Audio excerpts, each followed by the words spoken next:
తలివేద గ్రామానికి వచ్చిన ప్రజా సంఘాల అట్లాగే దళిత సంఘాల 8 పార్టీల కలయికతో ఉన్న జేఏసీ నాయకులకు ముఖ్యంగా విజ్ఞప్తి ఏంటంటే గ్రామస్తులకు మేము ఏ బీసీలకు లేకపోతే ఇతర కులాలకు వ్యతిరేకం కాదనే విషయాన్ని గుర్తు చేస్తూ ఈ సమాజంలో అట్టడుగు వర్గాల ప్రజలైన దళిత బీసీ వర్గాల పైన ధనవంతులు దాడులు చేస్తా ఉన్నారు సమాజంలో.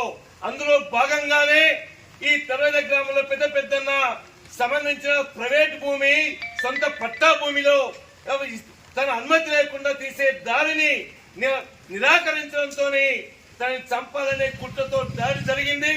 ఈ దాడి పైన ఈ సమగ్ర విచారణ చేయకుండానే ఏకపక్షంగా పోలీసులు వ్యవహరిస్తున్నారనేది మా జేఏసీ ఆరోపణ అని చెప్పేసి కూడా నేను గుర్తు చేస్తా ఉన్నాను.